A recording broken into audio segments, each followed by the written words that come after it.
gentlemen, boys and girls, species from around the multiverse, welcome to the latest episode of Geek Syndicate, where we do what? I'll tell you what we do. We bring the sass back to geekdom. I am Monts, and with me is... Nuge in the bow place. before Nuge, Emperor No. Nuge, No, Nuge not doing it. bowing, Nuge, do it. Not bad before you. Oh, destroy your cities and family. Okay, bit far, bit much, tad much. Sorry. It's because someone was talking about Flash Gordon the other day, and I kept thinking I could make a great Ming, man. Oh yeah, I've been thinking about that's been on my mind. Someone said they were watching it and I was like, that brings back memories, man. I think it's Dion. Shout out to Dion. I think he said they're showing it at the cinema. Man, if they were showing it at a cinema near me, I'd be in. Do you know, I gotta say, man, it's camp and cheesy and whatever, but seriously, that's got one of the best intros for a sci-fi film. I'm sorry, people could come at me. I don't really care. You don't know where I live. But that intro, man, is like, aboard. What place you could offer today? Yeah. Skill plane, the FK system, Your Majesty. The inhabitants refer to it as the planet Earth. How peaceful it looks. So, yeah. Most effective, Your Majesty. Would you like to destroy it? Later. I like to play with things a while. Before annihilation. Man. Come on. That's how you start a film, man. Yeah, that's how you. The Earth is already effed before the film even gets, before the credits even rolling. Do you know what I mean? My man's just laughing in amusement, you know? Yeah. Happy days, man. Happy days. I will never forget. So, is it Mike Collins, the director who died? Was it this year or last year? Can't remember recently. Now. He died recently, and I just remember him saying that, he read the script and thought, obviously it's a comedy, but the producer, kind of rich Italian guy, was like, no, this is a real comment on the human condition. And he's like, he'd come in to visit the set and be like, Mike, why is everyone laughing? Like, how are you reading that script and taking it seriously, man? I don't know. Wow. Fair play. Yeah, I know. Go for it, man. But, Yeah.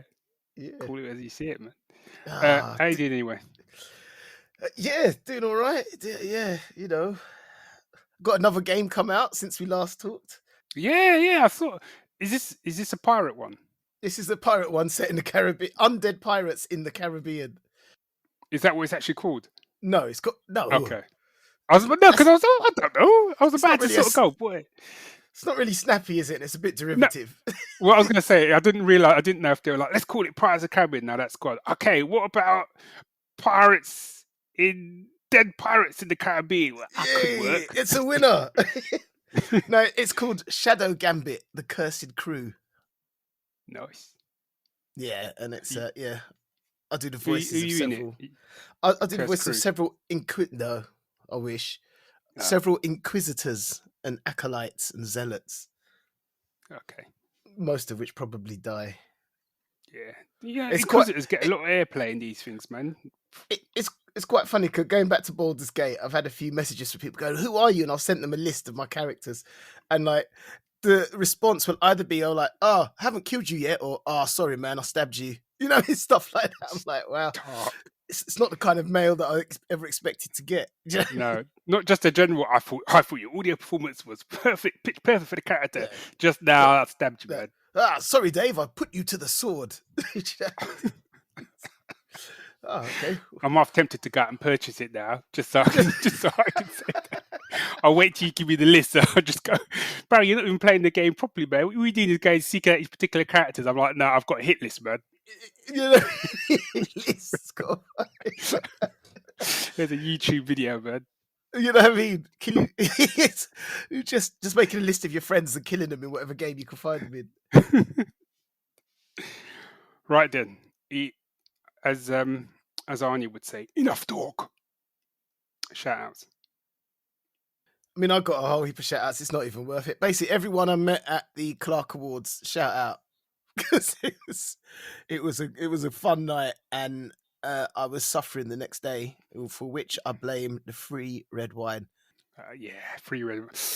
Yeah, it's not good, not good anymore. I don't have that kind of constitution anymore, man. No, and I knew, but the thing is that because I had time to kill, I'd went and had a pint earlier before I got there on an empty stomach, and it's like, my wife's abroad, so I just kind of rang her a bit on the way home and said, "How you doing?" And she was like, "Oh, you don't sound drunk at all." I'm like, "No, I'm fine.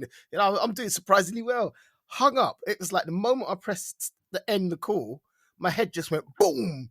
And I was sitting on the train. You know what? You know when you're on the train, a movement gets you going, and I'm sitting there going, Yeah. "I just got to get home quickly. Just train needs to hurry up. Train needs to hurry up." And I went to bed sitting up. That's where I.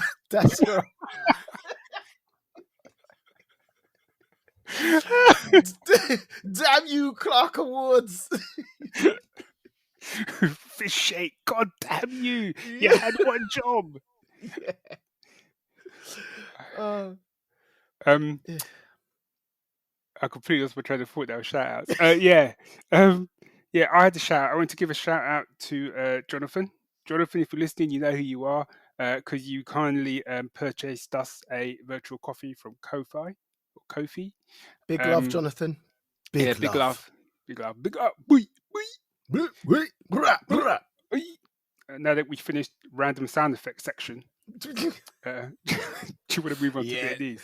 Maybe we could be hired by the BBC to do like Foley and all of that. I have no idea what you're talking about. Foley. It's when they get. Who's Foley? What is Foley? It's when they hang on, excuse me, but there's an Axel Foley from Beverly Hills Cop. I didn't know if that's where you were going. That's why I was like, what's going on? Fair play. Can't argue with that. You know Foley's when like it's like I got the department that they make sounds for like sound effects. So like, you know, what I always want to do is go in one of them studios, like radio studios, where like someone's walking along gravel path and they've got like a tray with gravel in, and someone's just in the corner, just walking on the spot. Or someone's got like a pair. There's always someone's got a pair of boots with a little tray with like grass. Yeah. Gravel in it. It's just doing that. Yeah. Or a couple of coconuts to do horses going into battle. Or not. I'm pretty sure they've probably moved on from that a little bit. Yeah. A couple of coconuts. I was in the studio doing the audio drama, and in the corner was the door. And I was just like, please, I'm just looking through the script going, please let there be a door slam. I want to do it. But there wasn't, so I was gutted. Man, you'd have thought by now our lives would be a little bit more excited than that. No. Yeah, it's true that. Right, so where we at? What we doing? News.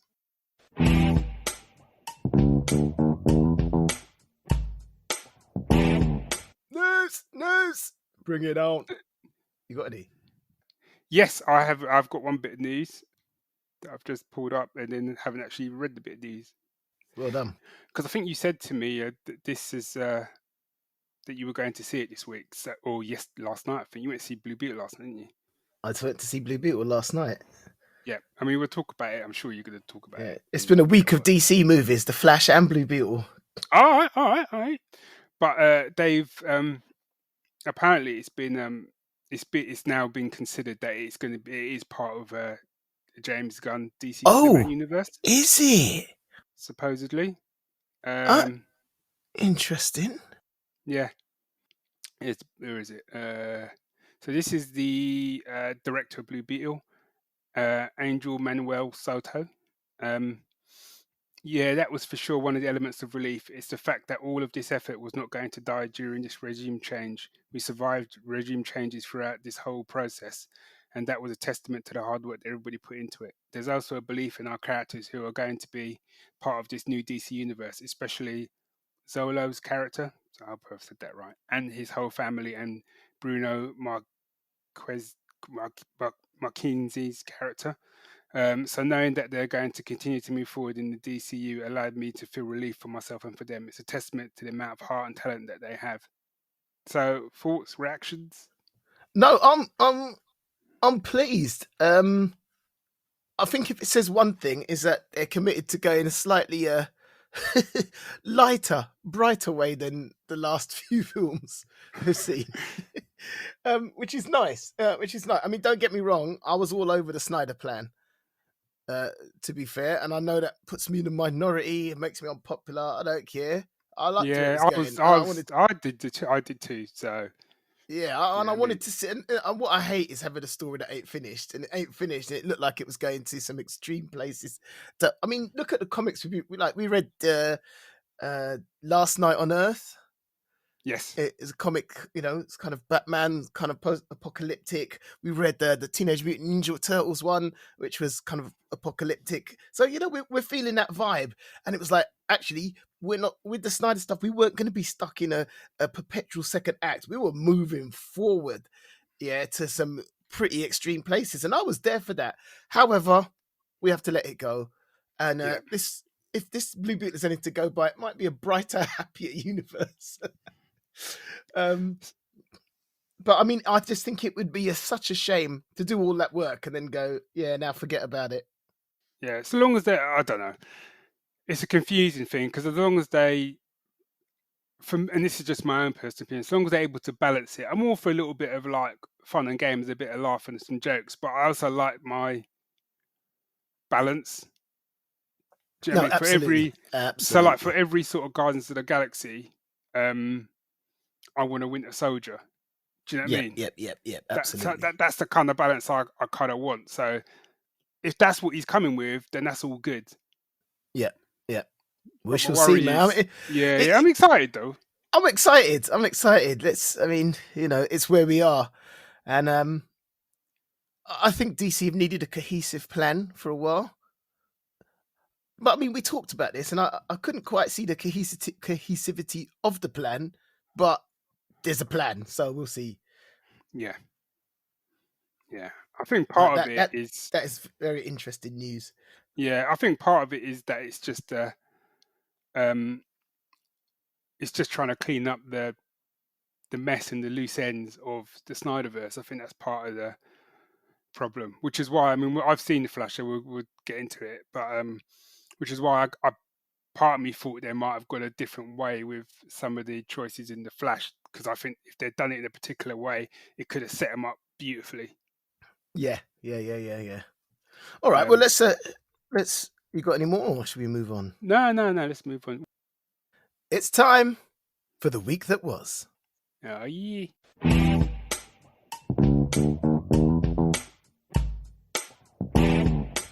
So when I turn on Netflix these days, and I thought I want to watch some. It's weird because I got a whole heap of stuff to watch, and I start looking for new stuff, and I don't know why. Yeah, but that's what happens. But I'm always drawn to like Japanese and Korean stuff at the moment. So if I see stuff come up, I'm like, oh, let me check that out, because they used to have some great ideas. And I saw one with the uninspiring title of Train Pending. Train, as in like railroad train. Yeah. Train pending, like it's coming. Okay. You're right. That's not filling me with confidence, man. So it's about a bunch of people who get on a train. Yeah, and the main three are a firefighter, a charismatic hairdresser, and a PE teacher. Right. And then you've got some other supporting characters as well who are like all quite different. And they get on this train, and they're all in carriage number 5. And the train goes through this tunnel, and as it goes through a tunnel, there's an earthquake, and then there's a blinding flash of light, and then they're in the woods. What?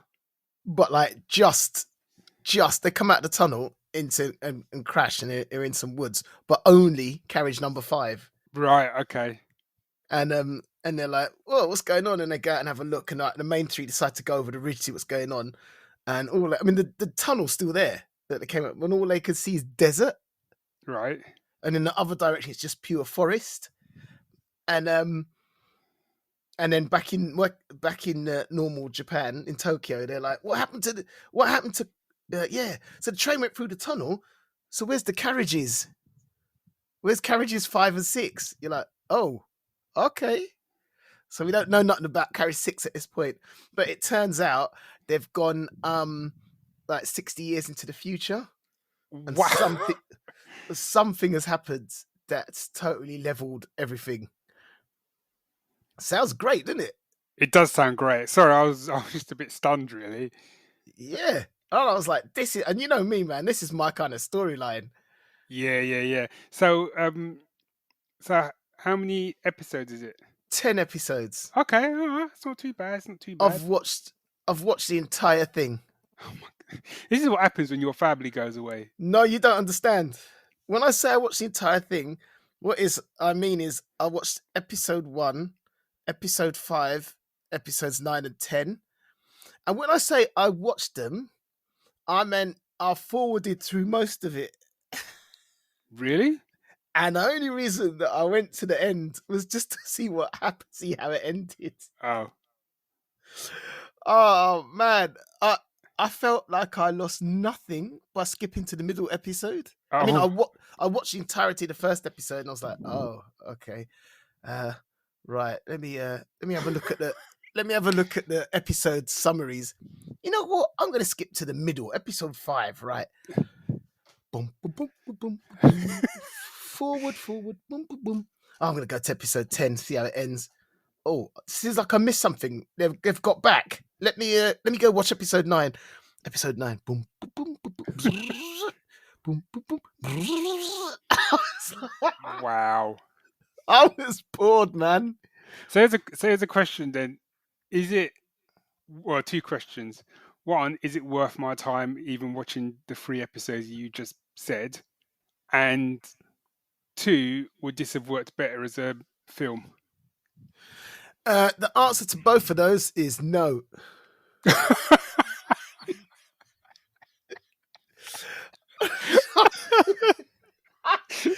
I was so disappointed, man, because I was like, you know me, those things that. No, man. Oh, you know what? The minute you said firefighter, hairdresser, PE teacher, I'm like, I'm in. I don't even know where they're going, and I'm in.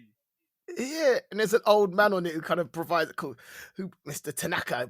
He's quite funny, you know. He's got a toothache and he's quite funny, but when he embraces the freedom of being lost, whatever, and he just goes a bit mad, and it's like, go on, all right, you're an interesting character, and then they start to, and I'm thinking, right now they meet up with Train Carriage 6. It's kind of sort of, it's a really good. The actors are good, but it's really, and they spend a lot of time on the character work. And I'd say they spend about 95% on the character work and 5% on the story. Wow. Okay. And that's the problem. And they make some weird choices with the music, because it's like, dun dun dun, things are heating up. Because, oh, and if this happens, we could all die. And it's like, do do do do boo ba ba, da da da do. And then, and while it's doing this music, like they kind of do, you know, them old school like Latina telenovelas where they just kind of zoom in on their face and zoom in on someone else's face. I'm like, what's going on? Da da da da boo boo boo. That's the wrong music. And I thought we stopped doing that zooming thing about 50 years ago. Okay.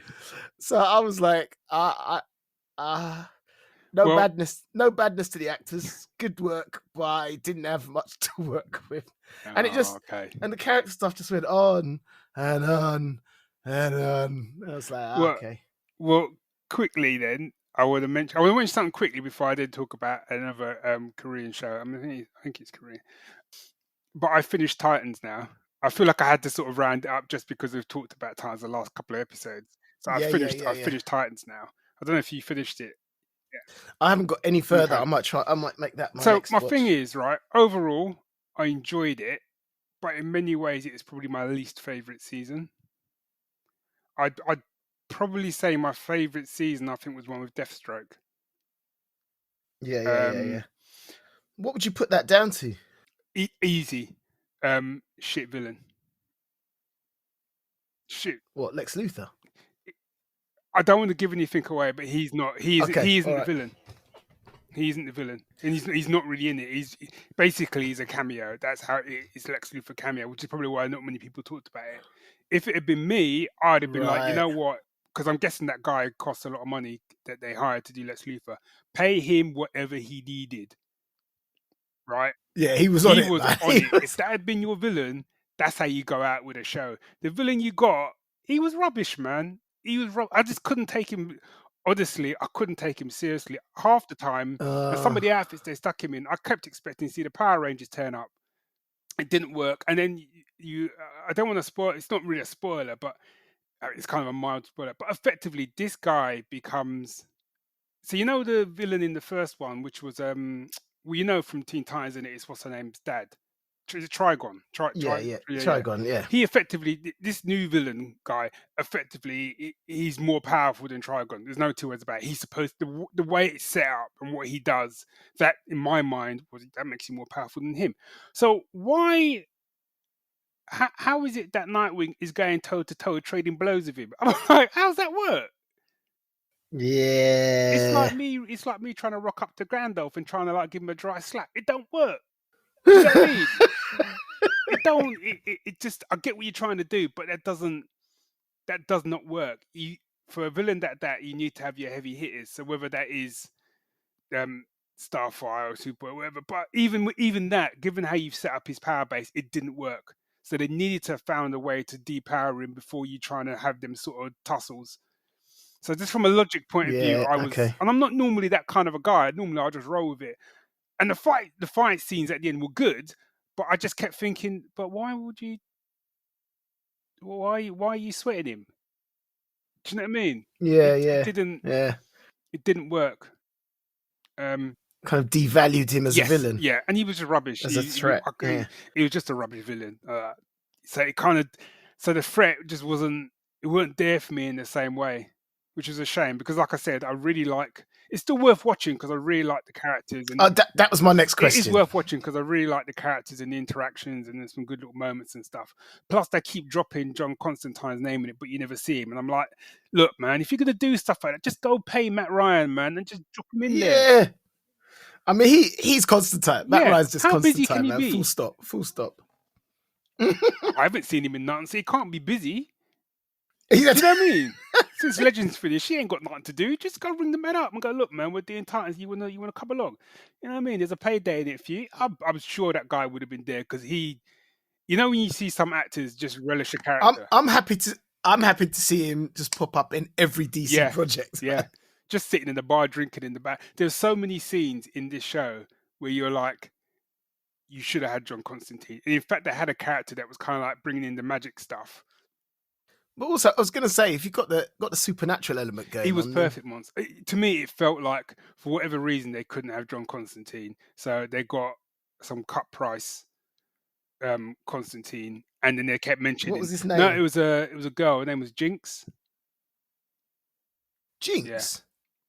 I don't know. She's a DC character. There's a Teen Titans villain called Jinx. That might make sense then, because she was kind of, didn't quite know which way she was going to go. I mean, you did, but In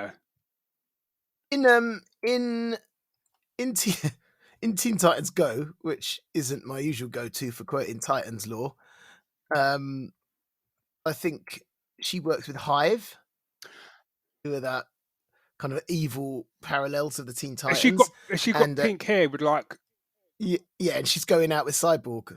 I think it is. Yeah, I think it is her. Yeah. Okay. I'm a bit more forgiving of that, but still, you still could have done it with John Constantine. Oh, Constantine. Yeah, it would have worked big time. Is it their final season, or done. do we know if there's going to be more? Done. Oh, that's not. It's terrible to get on a fizzle. The thing is, Monts, like I said, man, it's worth watching, and there's some good stuff in there. Do you know what I mean? And like I said, I like all the characters and stuff. And I think in some ways they really will come into their own in this one, but they just needed a better villain in my mind. Anywho, I did we? Oh. Can I just quickly? Yeah, go. Because I've talked more about Titans than I planned to. I'll quickly mention this one, but because you were talking about Train Pending, yesterday I watched the first episode of Alice in Borderland season 2. There's a season 2? You told me to watch season 2. You're telling me you've only watched season 1. Wait, what are you talking about? You know what? Because I was literally just about to say, did we talk about Alice in Borderland? Did I talk about it? We talked about it off air on the phone because I've already seen season 1, and you were telling me like how great it was, and then you asked me had I seen season 2, and I said, "Oh, sorry. Yes, I have seen it all. I mean, that's what I was going to talk about next." Oh, okay. Well, I'll briefly say before you continue to talk. So I watched season 2, episode 1. Man, That's how you open. That's how you open the season. That's how you open. But that's what you call. I hate to use that cliche term, high octane, but man, it was odd. It was odd, Oh man. Some man. serious driving going on as well. that was an opener, man. Anyway, yeah, I'm over telling to you. you, man. No, I was gonna say because so I mean I started Alice in Borderland a long time before Squid Game came out. I started Alice in Yeah, Borderland, and I only watched one episode, and I don't know, and I was like, wow, this is yeah, harsh, and I don't know why I didn't go back to it because I loved it. So I went back to it, and I got through I got through both seasons fairly quickly, and I don't want to say nothing to spoil it because basically I loved yeah, it. I loved everything about it. I loved the whole thing from beginning to end. I loved the characters, and there's the things where you go, that doesn't make so much sense. And there's some timing issues where you go like, there's 10 seconds to go, and that 10 seconds takes about 3 yeah, minutes. Yeah, but when it all gets revealed at the end, you go, do you know what? I can allow yeah. that. It kind of makes sense. And when it all ties up, you go, ah, I see. Yeah. So I, uh, I just like people keep telling me about Squid Game, and I've watched about 3 episodes of Squid Game, and I like it, and I keep meaning to finish it, and I don't. But so far for me, Alice in Borderland is superior to I that. think the thing is, right, is I really enjoyed Squid Games, but I think Alice in Borderland, you can compare the two, but I think they're hitting different. You get different notes. You know what I mean? Alice in Borderland is much more kind of action focused. But I feel like no one That's knows what I mean. about it. I agree, Monts. I agree. And what I like about, I mean, Squid Games is good, but Squid Games is like, I'm not saying Alice in Borderland isn't bleak, but Squid Games is just like, man, is just relentless, man.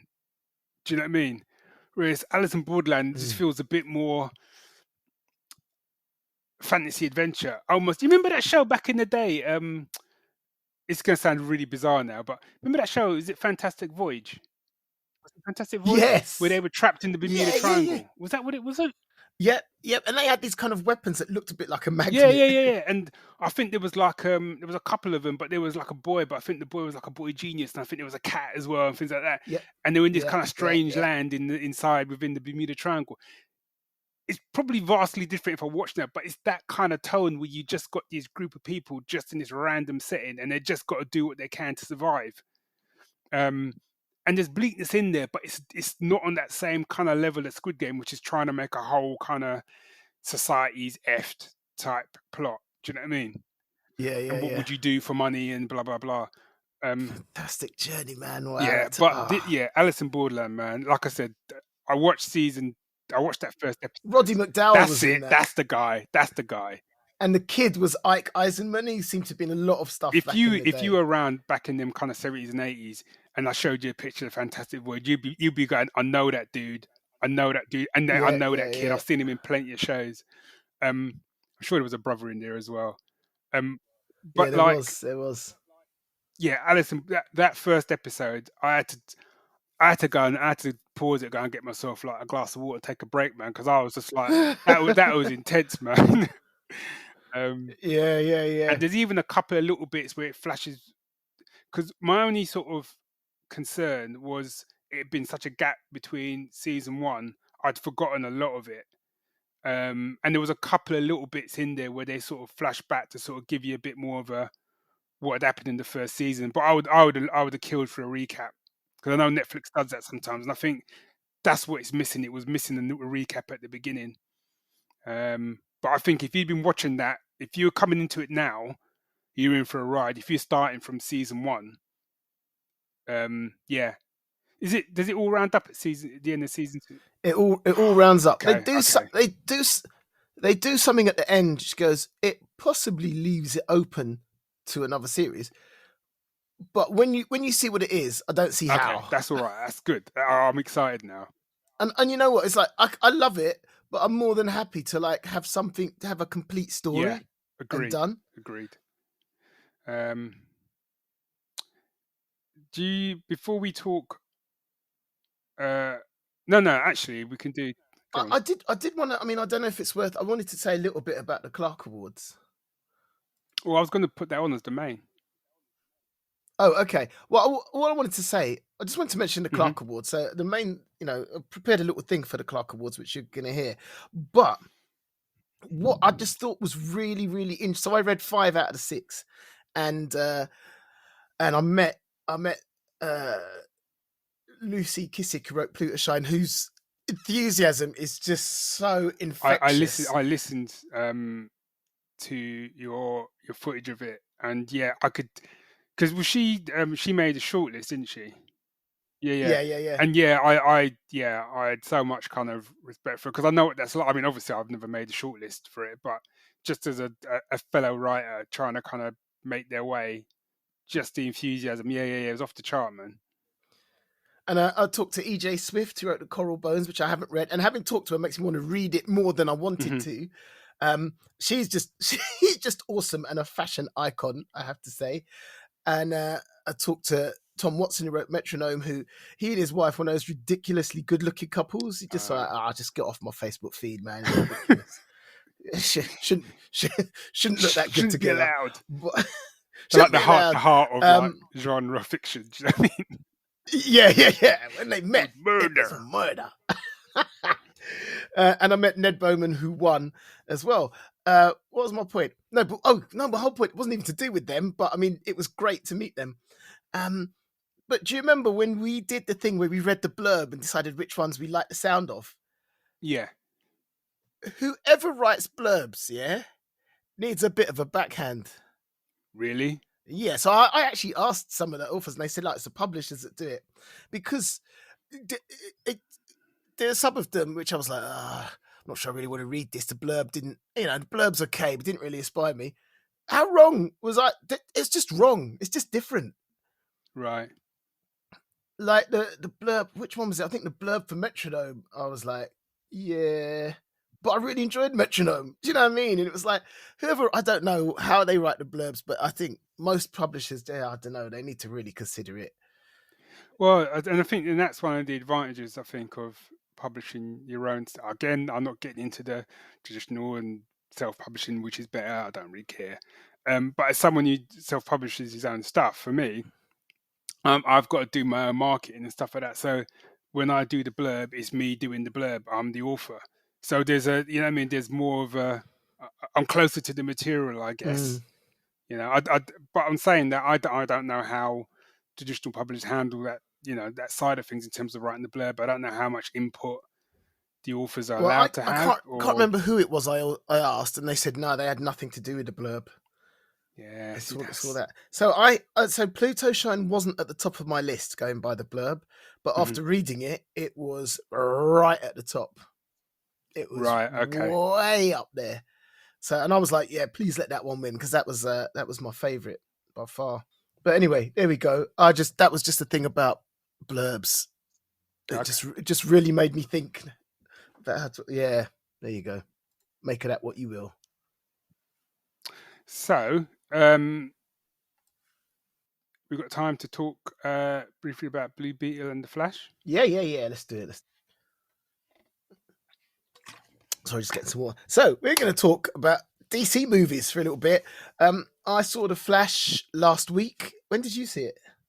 It's not long ago. It's probably about 2-3 weeks ago.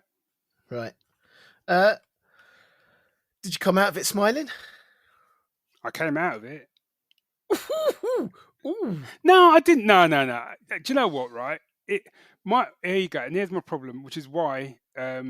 So Indy 5 is coming out digitally at the end of the month, and I'm really excited. I'm really excited to sit down on my own with all the hype gone, all the people in my ear cracking old man jokes gone, and I can just sit down as someone who loves this character and just enjoy it. Even though I've seen it before, do you know what I mean? And just soak it up.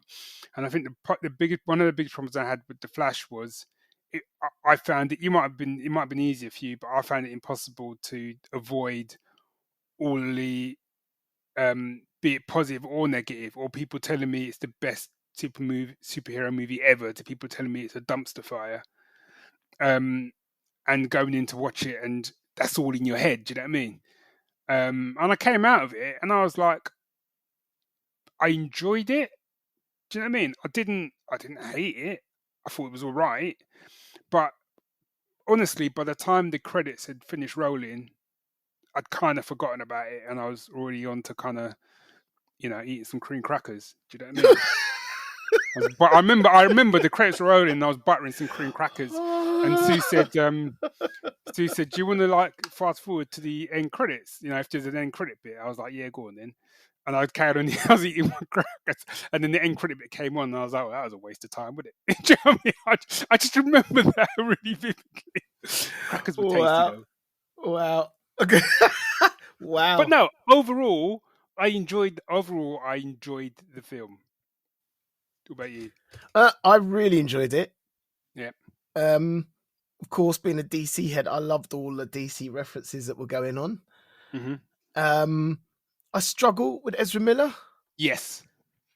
I Yeah. think that could be a huge part of it. Although, to be fair, I enjoyed him much more when there was two of him, because that weirdly he got a bit straighter Yeah. and Yeah. and more palatable. Because I just kind of felt he was overdoing that thing, and then when he Yeah. had to kind of business up, I just found him a little bit easier to deal with. Yeah, because there's a bit where he kind of has a go at himself, Mm. and I'm kind of like, yeah, you should be also saying that to yourself as well. But by that time, he'd sort of calmed himself down a bit. You're right. But I think another thing as well, I don't want to be that kind of guy, but I just kept thinking, man, if you'd got the Flash from the TV series, he would have nailed that, man. No, I know. Okay, that's I have to be fair. That kept going through my head. He would have nailed it, man. Yeah. I like, you know, I like, I mean, I like playing with time stuff. I think the whole multiverse thing is getting a bit much at the moment, Mm-hmm. because it's like everywhere you go is a multiverse thing going on. I'm like, okay, whatever. Well, I don't mind my thing is, it's like I don't mind the multiverse angle, but you got to find something to do with it. Mm. Do you know what I mean? Just having a Do you, multiverse where you go somewhere, and it's like, oh, he's different, she's different, this is different. It's not enough. You got to give me something a little bit extra on top of that. Do you know what I mean? yeah, but I mean, I was okay with that. I thought that came over in this one, especially No, no, when. no. Well, actually, no. I suppose in one respect, I guess the difference is something, because it wasn't just a multiverse. It was like a multiverse, but it was Yeah, time travel as well, and it yeah, was. yeah, yeah. You could have had. And also what happened within that time travel bubble when he was running, I quite liked when they were in the Speed Force. Yeah, the way they did that, I thought was cool. Although I'll tell you what I couldn't deal with was his running style. Oh, that kind of. The one bit I have to say did make me laugh was when it's a mild spoiler, but he kind of loses his powers and he's trying to run without the. To be fair, that it was at that point I went, okay, that makes the running thing worthwhile. Do you know what I mean? Yeah, I was like, that's ridiculous running thing. Went, okay, that's hilarious. Yeah, that was probably the one thing he did in the whole film where I was as a proper gut laugh. Do you know what I mean? And it did, and for me, it did raise up issues about, if I could go back in time and change the fact that my daughter died, would I do it? And I'm not going to go into what decisions I came to, but it did give me serious food for thought in that direction. And not only would I do it, but should I do it? Do you know what I mean? Same here. Because I when there was particular scenes, I thought about Mum, Dad, Dave, and what would I do in those situations. And weirdly, it was probably more. And for people listening, apologies because it's going to talk about death and it's a bit whatever. Probably less Mum, because Mum was she was ill for a long time and stuff like that. And in some ways, Dave had a heart attack. But I think about my dad, and my dad literally fell over, hit his head, and a day later he was dead. Because you think, I mean, death isn't right. Death isn't good anyway. But that's like, I could have gone to where he was, and he literally tripped over a step. Do you know? I could have gone to where he was and done something so he wouldn't have tripped over that step. Mm. Would you do that? That's the whole concept of this film, and which I think is a great emotive concept. And I watched it on YouTube the other day, the scene that nails it, right? forget. I loved Michael Keaton in this. The scene that nails it is the conversation he has with Ben Affleck Yep. as Bruce Wayne. Yep. Nailed it, man. And I just kept thinking, I'm gutted we're not going to see more of Ben Affleck as the older Batman, because he nailed it, man. Yeah, I think so. Yeah. So I mean, all in all, I enjoyed it. Yeah, I think if you see, I think other things as well, because you've seen the Flashpoint cartoon. Yes, I have. Because I think that my other kind of issue is because after watching that, where I mean, in the film, obviously things get bad. In the cartoon, I mean, it's a shit show, man. It is a shit show. I mean, to be fair, this is an ongoing issue with watching animations and watching the. It's like, come on, man. It's like, let's. I don't know. But the way they do Flashpoint in the animation, it sets up, because I think they now have. I think it's actually called the Tomorrowverse. I think that's what it's called now. The animated stuff that's come out, which I haven't watched any of, and I must get on it. But the way 16 they set films apparently. Yeah. And the way they set it up, boom, perfect. It's a perfect blank slate. And I feel if they'd nicked that and done something similar instead of the gag they did at the end of the film, if they'd done that, I think, boom, perfect setup for James Gunn's verse, or whatever, the Gunn verse, or whatever you want to call it. Yeah. But no, yeah, but I did. I enjoyed it. And I think when I saw it, I'd had time to let it was the best film ever thing kind of die down in my head. Because like, I'm not going to go into it, but I saw Barbie and to my surprise, I enjoyed it much more than I imagined I would. Mm-hmm. But I did come out going, it was great. It was overhyped. Yeah.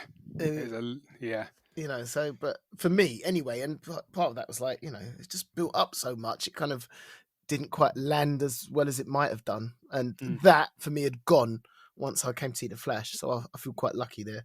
What did you think of Supergirl? I thought she was great. I thought she was great. My thing was like putting on my crotchety old man hat, right? Is she was brilliant. I had no problem with her performance, anything. I thought she was great. But everyone was kicking off, right, about Man of Steel and Superman. And it's like, that ain't Superman and blah blah blah, and he's miserable, blah blah blah. Again, go watch the scene when he first learns to fly. But anyway, and all the rest of it. I'm like, I love Supergirl, but man, she was miserable as well. Yeah, she was. It's like, you know, we'll get you out here. We're gonna need your help to save the human race. No. Yeah, I know. To be fair, she'd been through a lot. I mean, I understood and I get the motivations, but you know that whole thing is. So there's a guy called Al Sparrow who I follow on Facebook, who's been known him for a while, through podcaster community and all of that. What am I saying? Oh yeah, he's a big fan of Shazam, Captain Marvel, all of that. Yeah. Yeah. And he's watched like a proper old school Shazam film from way back in the day. And he was like, you know, people complain about Superman, but like Shazam is also meant to be this wholesome guy, you know, as a kid. He goes, in that movie, he's taking out people. He's picking up the bad guys' guns and shooting people down with it, apparently, and throwing people. I was like, okay, you know what I mean? Let's just get over it. It was one take. And you know what I mean? It's like, it's all, whatever. So should we move on to Blue Beetle? Yes. So I probably won't say as much because you haven't seen it. So, I mean, I've got a soft spot for all the Charlton characters. Charlton was a comic company. It went out of business and DC bought all their characters, which included the first two Blue Beetles. One was a character named Dan Garrick. One was called Ted Cord. This one, Jaime Reyes, is a Mexican kid who is all DC, but kind of buys into that legacy. So for me, I was really up for it. And, you know, there's things I wanted to see, like the Bug, which is a ship, the kind of airplane or whatever it is that the Blue Beetle flies in. So that still exists, and they take that out for a spin, and it's like, yeah, it had to be, which is what that ship in Watchmen was based on, the Owl ship or whatever it's called. Oh, okay. So that's totally based on that. So it's just nice to see it. So first off, this is so family based, so based in Jaime's family. that it's just really nice to see that as part of invested in it. And the best character in his family is his nana. I thought as much because I saw the trailer for it and I got in my head. I thought, yeah, the nan's gonna have some lines in it. Oh, it's just she just she's just this happy, smiley old lady until she's not. Yeah, and there's a lot. I don't know. I don't know what's in the trailer, so I don't know if what I'm saying is going to be a spoiler. So maybe, well, it's just bits where where the whole family looking at her like, the hell, and the mum is like, yeah, we need to. No, I'm not going to say it. I'm not going to say it. You're going to watch this movie. Yeah, I'm gonna watch it. All right, we'll talk about that line afterwards, but it's brilliant. Okay. So I would say, I loved it. There's some leaps of logic where you have to go, you know what? I'm just going to let it go because I'm enjoying this film so much. I'm enjoying the characters. I'm enjoying his family. It's just a fun thing out, but the stakes are there. Yeah. And I'd say if you were going to describe this, if you were going to compare it to anything, I would say it's like Spider-Man meets Iron Man. Okay. Because he's a teenage kid that gets these powers and has to learn how to deal with it. But because it's kind of like a suit of armor, that's where the Iron Man thing kind of comes in. But it's got all the sensibilities of a Spider-Man. Yeah, gotcha. That makes sense. And he's still learning how to do it. And it's like, oh, what's going on? But I really enjoyed how they did it. And they left it wide open for a sequel. Okay. Which was... And there was one bit where he's just facing off some things that's not looking good, and then this tune starts coming through, and I'm like, hold on, I know this tune. This is Cypress Hill, right? And it says, I ain't going out like that. I ain't going, and it just kicks off, and I'm like, yeah, come on.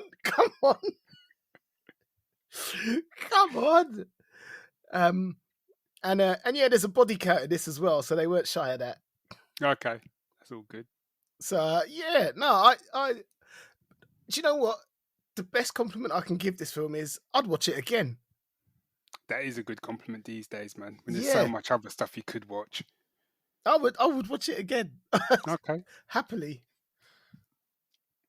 Cool. Yeah, I plan to watch it, but for me, again, it'll probably be a streaming jobby. But I saw the trailer for it and I quite like the look of it. So. Well, do you know why? Do you know what? There's two reasons I decided to sit in the cinema. Mm-hmm. One was because the house is a bit quiet and lonely. So I thought I'm getting out. You know what I mean? And two, and this is the big one, I knew there wasn't going to be anyone there, and I wanted to show some support because I don't think it's been marketed brilliantly. Nobody knows about it. No one knows about it. Who doesn't know about it? If you see what I mean. And I thought, I'd agree with that. Yeah, I just want to put my for once, I want to put my money where my mouth is. Because I know this ain't going to get the support. Because no one, you know what I mean? No one's made a thing out of it. No one's hyped it up. It's got really odd aesthetic here because it kind of got this 80s feel to it. Because you've seen the font that they do Blue Beetle in. Yes, yeah, it's kind of like a neon. Yeah, it's got a really 80s feel to it, but it's not the 80s. So I'm like, oh, okay. Yeah, I'm all over it. Okay, cool. As I keep saying, I was at the Clarke Awards and I got the chance to talk to some of the people there. So this next 10 minutes or so is just a summation of what happened.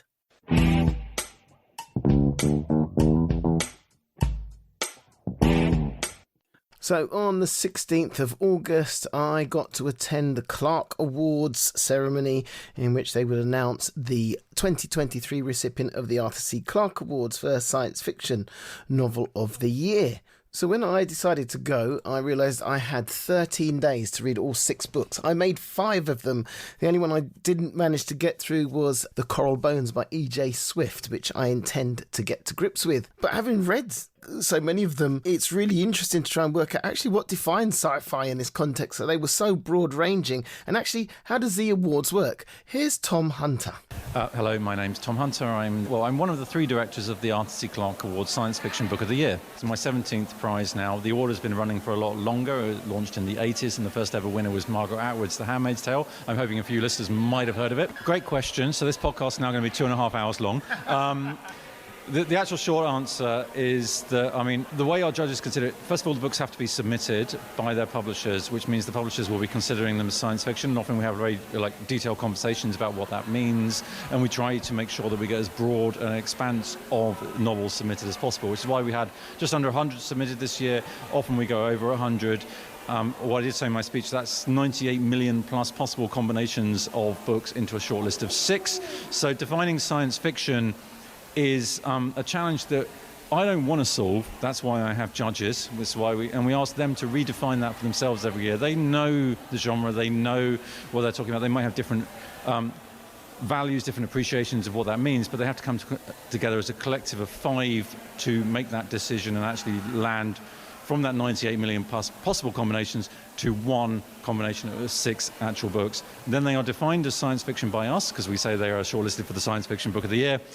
Now, I tried to get round to talk to everyone, but Aliette de Bodard, who wrote The Red Scholar's Wake, wasn't there, and Hervé Letellier, who wrote The Anomaly, left before I got a chance to talk to him. But here are the others. Hello, my name's Lucy Kissack, and I wrote the novel Pluto Shine, which is set, obviously, on the world of Pluto. You can call it a planet, a dwarf planet. I like to call it a world, or a worldlet, because it's tiny.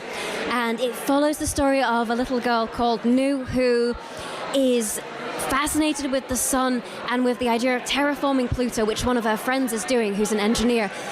But she's got some conflicting interests because she's also searching for native life on Pluto. And so Pluto Shine follows the conflictions between her divided loyalties and her divided interests about the world she loves so much. So my name's Tom Watson, and my book is Metronome. So the book is about a couple called Ina and Whitney, and they've been married for quite a while, but they're exiled at a croft, and they've been there for 12 years, and they're waiting for the end of their sentence. Their sentence comes, but the warden doesn't show up. So they're kind of in this sort of weird limbo, and they're tied to their croft by these pills. So they have to take pills every 8 hours. Basically, the permafrost is melting. These pills will keep them alive. So they end up being tethered, wondering if they will ever make it out alive or not. I'm EJ Swift, and my novel is called The Coral Bones. So The Coral Bones is my kind of homage to the Great Barrier Reef. It's set on the past, present and future around the reef, and it follows 3 women who are connected by their love of the ocean over 3 centuries. I'm Ned Bowman, and my book is Venomous Lumpsucker.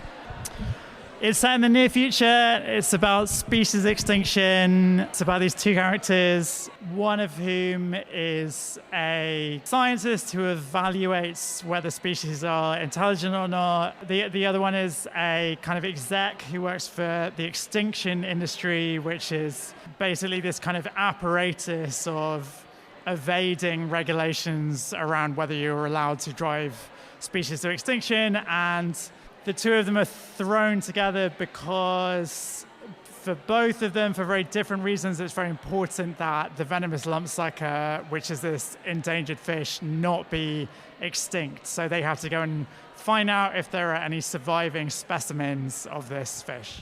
Now, the award is always presented by an ex-winner, and this year it was the turn of Lauren Buquez, who is awesome, and she won it in 2011 for her novel Zoo City. She also wrote Shining Girls, which is about a time-travelling serial killer, and it was such a good book. But that's also been made into a TV series, which is on Apple TV. The Clarke Awards Science Fiction Book of the Year 2023 goes to Venomous Lumpsucker.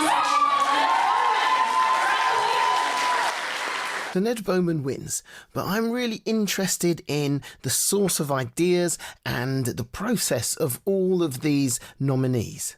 Lucy, why did you choose Pluto? Oh, wow. I started writing it as a challenge to myself way back in 2017, just when the first images from NASA's New Horizons missions were returning back from zooming past Pluto. So in 2015, NASA zoomed past Pluto faster than a bullet. And then around 2017, there were the most incredible images coming back of this planet, papers talking about how there might have been an ocean under the surface. an ice sheet made of the air we're breathing, volcanoes that spewed out liquid water as lava, ice sheets that... I'm just interrupting you because this is audio. I want everyone... You cannot understand the passion that is on Lucy's face right now. Where's this passion come from? I love that everyone was expecting a dusty ice ball, and then the images came back of a world. It had the same features we find on Earth of canyons and volcanoes and everything in between. And I wanted to share that. I mean, the characters you've got, the young girl who just won my heart, where did she come from?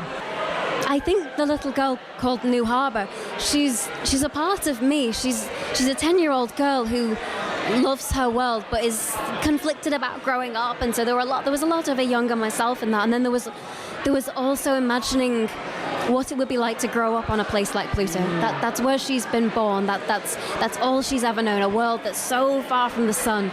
And I really wanted to write about someone who longed for what we take for granted. We look at the sun and we breathe air and we think nothing of it. And I wanted to capture that. And I think that's primarily where she came from, that longing. So I started writing it in sort of 2016, 2017. So there was a lot of unpleasant politics around the time. So, things going on with borders, Brexit, obviously, Donald Trump coming in. There's elements of that in it. At the same time, I was living in Norwich, and there were these incredible Anthony Gormley sculptures dotted around Norwich at the time. And they all look alike, and they're all kind of like based on Gormley's body. And it was this idea that there were three of them. The way that they were positioned, they had such different sort of like personalities. This sounds insane. It started me sort of like wondering about their stories. And so basically it was kind of like looking at sculptures and going, how do you feel about that sculpture? EJ. I've always been into nature and animals and the environment since I was very, very young. I started reading about the coral bleaching that was taking place in the Great Barrier Reef. I watched a beautiful David Attenborough documentary about it. It was done for the BBC. And I just kept reading, and the more I read about the corals and the amazing scientists and just people all over the world who are just trying to do all these different things to save corals, to restore them, the more I just wanted to write about it, really. The women that you've chosen, why them? Where have they come from? I wanted to try and, I guess, represent like different kind of parts of Australia's kind of most recent history. So there's the kind of very sort of Western age of exploration, age of kind of colonization sort of period, where you've got Judith, who is a young 17-year-old, and she's caught up in this world where these Western explorers are trying to sort of find answers about the world, but at the same time they're effectively breaking the world at the same time.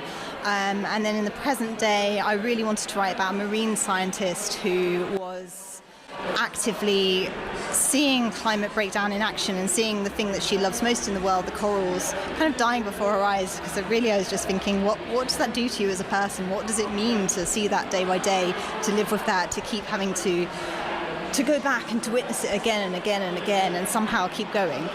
And then in the future, I was thinking, well, who would be in Australia in 200 years' time? Where might they have come from? Where might they have migrated from due to climate migration? Who would they be, and what would that society look like? So I guess that's what I was kind of thinking. Three very different voices approaching the same thing. How did you approach that? Did you write one person's journey and then the others, or did you mix and match when you were writing? I started with the present day, and I told myself I was going to write a really quiet novel about a scientist dealing with eco-grief, essentially.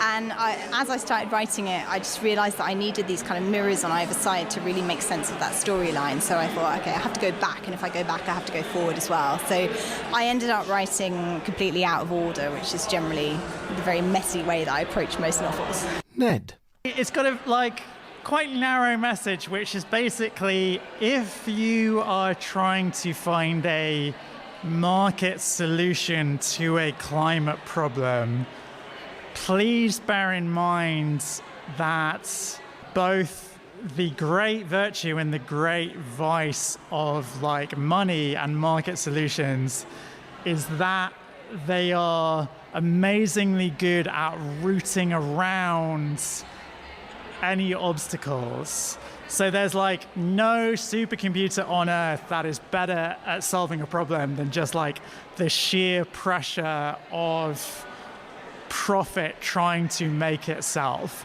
So unless you think you're cleverer than that, then the market solution you think you've designed is gonna get like subverted and beaten. So it's like quite a narrow point in a way, but I do think it's important for, you know, the ways we're trying to fight climate change now. Having discovered where the inspirations came from, I was now interested in what the best and worst things of the writing process were. Lucy. The worst was that it's my debut novel, and you think, is anyone going to read this? I poured my heart into it, and characters I fell in love with, characters that I just wanted to meet and I wanted to share. And you think, is this going to stay in my drawer forever? So that's why it's so incredible to be here tonight. And then the best part was just those moments when you were writing and you forgot that you were writing. I was on Pluto. Tom. The best thing was just like a way to channel things, you know, take on the world, whatever it might be, you know, what you see. And it felt like quite cathartic in a sense to be able to kind of take these elements that are frustrating to you, you see them unfolding in the newspapers and stuff like that, and be able to just like grapple with them. And I don't know, you know, you write a book out of it, but maybe, yeah. Maybe. It's really interesting just looking at your face and hearing what you're saying. I was about to say, it sounds like it's actually something positive you can do in the face of the frustrating realities. I think that's probably a far more eloquent way of putting it. But yeah, I mean, yeah, to be able to, but then the flip side is that, you know, you spend a long time ruminating on this shit. So, actually, the cathartic bit was the best bit, probably. I loved it. I enjoyed sitting down. If I ever got stuck with it, I'd just have Ina and Whitney having a conversation, a chat about stuff, and I enjoyed spending time with them. EJ. The best thing was I had a legitimate excuse to go to Australia for research. But yeah, I did actually go and dive on the Great Barrier Reef because it felt important to do that. And I saw a shark, which was incredible. I was a very bad diver, I should say, as well. The worst thing was, I guess, just reading all the climate change, climate breakdown stuff. As I was researching the book over several years, things were kind of getting worse and worse. It really keeps you up at night, so I guess that's the worst thing. But it was important to try and find some hope in there as well. Ned. Well, I mean, kind of recency bias, but I guess the best thing is having just won the Arthur Clarke Awards. The worst thing about it, I guess, was like, you know, I've never written a book set in the future before, and just having to stop every paragraph and think, is that how it's going to be in 20 years, or will it have changed, is quite exhausting, and I don't know if I could do that again. And finally, I wanted to know how it felt to be shortlisted. I made a squeak that was really embarrassing, and I was dreading the thought of winning in case I made that squeak in public. I was not expecting it. I'm a debut author, I'm a nobody, I'm not on social media. So few people know about Pluto or the book. So it was so great, the thought that the people I loved as characters and the world that I love get to be known about and got to be heard. And when I wrote this a couple of years ago, to know that it wasn't to stay in my drawer, it's crazy. I wish it wasn't me stood here, but 19 me, who was just finishing the book. I wish it was her. I wish she could know this. Oh, you know what? It was incredible, and it still is. I feel. I'm just going to stop you there. I'm just going to stop you here because this is audio, you can't see Tom's face right now, and it is just a picture of wonder and amazement. Yeah, I mean, I think I kind of like went off the frequency in terms of the squealing. You know, like it was a very joyous moment. Still is right now. I just couldn't believe it, to be honest. I mean, it's the thing you dream about, and ever since I, wrote my first novel, which was published just over 10 years ago now, you dream of it every year. You write and just can't really imagine it, and then to suddenly see that it got this recognition, and it was also, the novel took a very long time to find a home, so it meant that much more having been through that journey. Oh, well, Yeah, it's great. I mean, as I said in my speech, like, I grew up on books from the Clarke shortlist from the 80s and 90s. There's so many that, like, really blew my mind when I was younger. And although I've, like, slightly slacked off on my science fiction reading, you know, in the last 10 or 15 years, like, it's still, you know, looking at the list of winners and shortlisted books since it started, it is a real honor to be part of that now. For me, it was fascinating to talk to the authors and get their different perspectives on their work. But there did seem to be a bit of a theme with the books this year, and I wanted to ask Tom a little bit more about that. One of the things that our chair of judges, Dr. Andrew M. Butler, talked about a lot was the very prevalent theme of environmental apocalypse, I guess. There's a bit of a downer, sorry everyone. But science fiction is primed to actually be able to talk to these kind of real world scenarios in fictional terms, perhaps more than some of the other genres, because it is always a future looking genre. And that means not only can we talk about the real issues, but we can also start to look at perhaps solutions, or at least semi-solutions, or at least in some of the books' cases, maybe a glimmer of hope in the darkness. So what's next for the Clarke Awards and the future of science fiction? What we're doing now is aiming towards 2026, which will be our 40th anniversary. So far, no one's declined to be shortlisted in our 37 years of running. So basically, I think what that tells us is science fiction is not only a really healthy genre, but the people are desperate to get into it rather than escape it and say, oh, no, I'm more important, I'm literary. So a big thank you to the organisers, to the judges, to the authors for their time and investment. And you can check out a list of all this year's winners and nominees and the previous years at clarkeawards.com. So go do that. Really looking forward to seeing what the 40th anniversary brings. And